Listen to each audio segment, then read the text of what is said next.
A harmless man is not a good man. A good man is a very, very dangerous man who has that under voluntary control.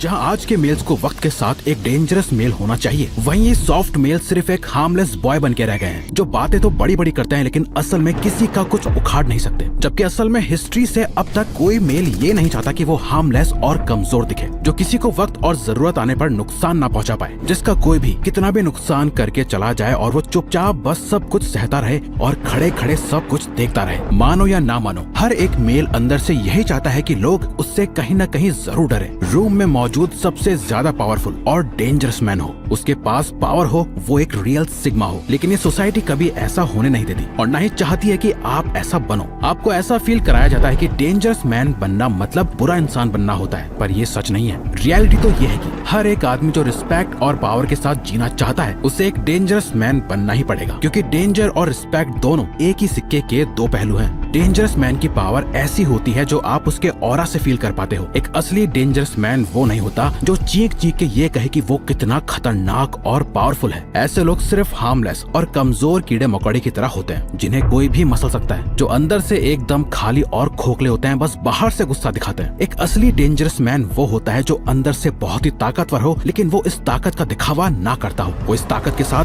Peace maintain करके रखता है और बहुत ही शांत होता है। लेकिन इसे गलत मत समझना, डेंजरस होने का मतलब सिर्फ फिजिकली स्ट्रॉन्ग होना नहीं होता है। जरूरी नहीं जो इंसान सबसे खतरनाक हो वो साइज में भी बड़ा ही हो, उसकी फिजिक डराने वाली हो। नहीं, ऐसा नहीं होता। बहुत से लोग शरीर से बहुत खतरनाक लगते हैं लेकिन दिमाग से बहुत कमजोर होते हैं, जिन्हें कोई भी चालाकी से हरा सकता है। इसीलिए हम ऐसे 4 ट्रेट्स के बारे में डिस्कस करेंगे जो किसी भी आदमी को मोस्ट डेंजरस बना सकते हैं। Articulate your thoughts.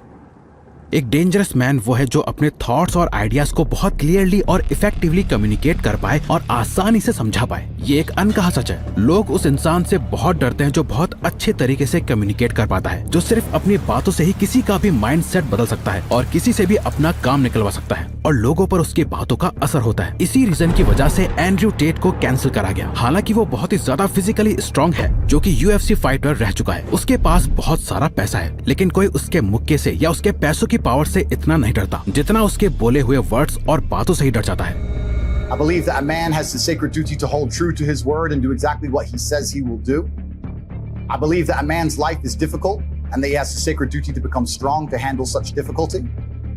हम लोगों को एंड्रयू टेट पसंद हो या ना हो, इससे कोई फर्क नहीं पड़ता और ना ही ये मैटर करता है। लेकिन इस बात से हम सभी अग्री करेंगे कि अगर वो किसी रूम में है तो कोई उससे भिड़ने से पहले 10 बार सोचेगा। फिजिकली नहीं बल्कि डिबेट करने के लिए भी। वो जिस हिसाब से अपने थॉट्स और आइडियाज को अपने वर्ड से प्रेजेंट करता है, बड़े से बड़े लोग उसके सामने चुप हो जाते हैं। उसकी यही क्वालिटी उसे एक डेंजरस मैन बनाती है। यही सेम बात आप जॉर्डन पीटरसन में भी नोटिस कर सकते हो। कैसे वो अपनी बातों पे टिके रहते हैं। उनके बिलीफ्स को कोई कितना भी चैलेंज करे वो टस से मस नहीं होते और अपने थॉट्स को ऐसे आर्टिकुलेट करते हैं कि सामने वाला ही उनसे हार मान के चला जाता है। बहुत से मैन इस बात को समझ नहीं पाते कि बात करने की कला में कितनी ज्यादा पावर होती है। अगर आप पहले के टाइम पर देखो तो डेंजरस होने का मतलब होता था जो सबसे ज्यादा फिजिकली स्ट्रॉन्ग होगा वो एक लड़ाई में सबको हरा देगा और जीत जाएगा, जिससे सबकी रिस्पेक्ट मिलती है और सभी उससे खौफ खाते थे। लेकिन टाइम बदल चुका है। आज के टाइम में सोशल और प्रोफेशनल वर्ल्ड में कौन सा मेल कितना ज्यादा पावरफुल है, ये अब सिर्फ 1-on-1 फाइट से डिसाइड नहीं होता। अपने थॉट्स और कम्युनिकेशन की पावर से ही डिसाइड हो जाता है कि वो बंदा क्या है और क्या कर सकता है। बल्कि डिबेट से ही डिसाइड हो जाता है। जो बंदा अपनी बात को ठीक से रखना तक नहीं जानता, वो क्या ही अपने थॉट से कोई चेंज लाएगा। Power to influence. एक डेंजरस मैन के पास ये पावर होती है कि वो जब चाहे तब लोगों को अपनी बात के लिए राजी करा दे। लोगों से वो काम करवाना जो आप करवाना चाहते हो, वो भी उनकी अपनी मर्जी से। इसे ही इन्फ्लुएंस करना कहा जाता है। गवर्नमेंट और मीडिया का इन्फ्लुएंस लोगों पर बहुत होता है। वो जैसे चाहे वैसे लोगों की थिंकिंग को कंट्रोल कर सकते हैं। जरा 1 मिनट के लिए सोच के देखो कि इन लोगों के हाथ में कितनी पावर होती है। अगर ये चाहे तो आपकी एक नेगेटिव इमेज बना सकते हैं। ये रेगुलर लोगों को इन्फ्लुएंस करके आपको बहुत बुरा बना सकते हैं। और वहीं अगर ये चाहे तो रातों रात आपको इतना अच्छा बना सकते हैं कि लाखों करोड़ों की भीड़ आपकी फैन हो जाएगी। जब आप लोगों को इन्फ्लुएंस करके अपने साथ जोड़ सकते हो तो आपके पास वो पावर है जिसका यूज करके पहले के टाइम पर लोग बड़ी बड़ी आर्मी बना लेते थे। चाहे आदमी कितना ही खतरनाक हो, वो और ज्यादा डेंजरस तब हो जाता है जब उसके साथ और लोग जुड़ जाते हैं जो उसकी हर एक बात मानते हैं और हर सिचुएशन में उसकी मदद करते हैं। अपने थॉट्स को सही से आर्टिकुलेट करने से आप लोगों को इन्फ्लुएंस करके अपनी साइड ला सकते हो, जो हर लड़ाई में वो आपके लिए आपके वॉरियर्स की तरह काम करते हैं। आप सिंगल सिंगल तो खतरनाक थे ही, बट एक आर्मी के आ जाने से आप अनस्टॉपेबल भी हो जाते हो। एज ए मैन आपका सोसाइटी में इन्फ्लुएंस होना चाहिए। इनविजिबिलिटी।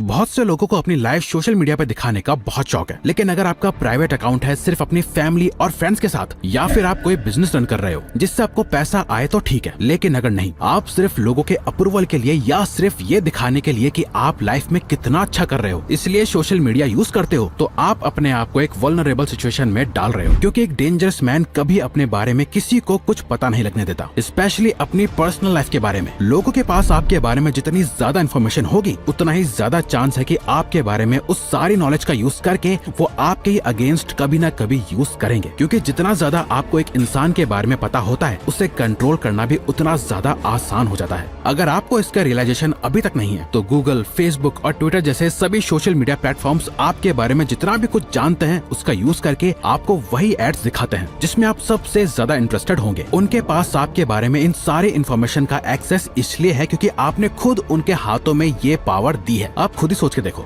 सबसे ज्यादा डेंजरस कौन होगा? जिसके बारे में ओपोनेंट को सब कुछ पता है, उसकी हर एक चाल, उसकी स्ट्रेंथ, उसकी वीकनेस, उसके लाइक्स, डिसलाइक्स, सब कुछ। या फिर वो जो शेर की तरह शिकार से पहले साइलेंटली मूव करता है। आज के समाज में अटेंशन ही सबसे बड़ी करेंसी है। आप इसे खर्च कर रहे हो या सबसे बचा के रखते हो? खुद से ही पूछो। जो चीज सीक्रेट और मिस्टीरियस होती है, लोग उसे जानने में ही सबसे ज्यादा इंटरेस्टेड होते हैं और उससे बहुत डरते हैं। अपना हीरो भी उस विलन के आगे घुटने टेक देता है जिसे वो खुद से कम समझता आ रहा था। जिस विलन का उसे नामो निशान तक नहीं पता था, वो कौन है, क्या करता है, कैसे करता है, ये सब उसकी पावर है जिसे वो अपनी लाइफ से भी ज्यादा प्रोटेक्ट करके रखता है। खुली किताब मत बनो, बल्कि प्रोफेसर और थॉमस शेल्बी की तरह मिस्टीरियस बनो, जहां आपको सबके बारे में पता हो लेकिन लोगों को आपके बारे में सब कुछ ना पता हो। Change peoples perception of you.